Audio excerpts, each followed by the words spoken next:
5 માર્ચની મહત્ત્વની ઘટનાઓ 363માં રોમન સમ્રાટ જુલિયન એન્ટિઓકથી સાસાનિયન સામ્રાજ્ય સામે અભિયાન શરૂ કર્યું.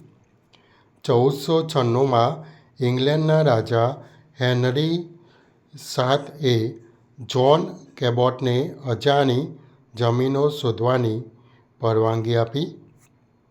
1616માં નિકોલસ કોપરનિકસનું પુસ્તક ડી રેવોલ્યુશનિબસ કેથોલિક ચર્ચ દ્વારા પ્રતિબંધિત કરાયું. 1851માં જિયોલોજિકલ સર્વે ઓફ ઇન્ડિયાની સ્થાપના કરવામાં આવી. 1905માં રશિયા જાપાન યુદ્ધ દરમિયાન મુકેરેનની લડાઈ શરૂ થઈ. 1918માં રશિયાએ તેની રાજધાની પેટ્રોગ્રાડથી ખસેડીને મોસ્કો બનાવી. 1931માં ગાંધી-ઇરવિન કરાર પર હસ્તાક્ષર થયા, જેનાથી સવિનય કાનૂનભંગ આંદોલન અટક્યું.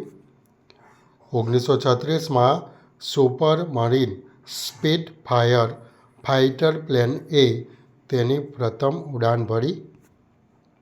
1979માં નાસાનું વોયેજર-1 અવકાશયાન ગુરુ ગ્રહની સૌથી નજીક પહોંચ્યું. 1981માં ZX-81 નામનું હોમ કોમ્પ્યુટર બ્રિટનમાં લોન્ચ થયું. 1998માં નાસાએ જાહેરાત કરી કે ચંદ્રના ધ્રુવો પર બરફ હોવાના પુરાવા મળ્યા છે. 2012માં રશિયામાં વ્લાદિમીર પુતિન ફરીથી રાષ્ટ્રપતિ તરીકે ચૂંટાયા. 2018માં માર્સ ઇનસાઇટ મિશન મંગળ ગ્રહના અભ્યાસ માટે રવાના કરવામાં આવ્યું.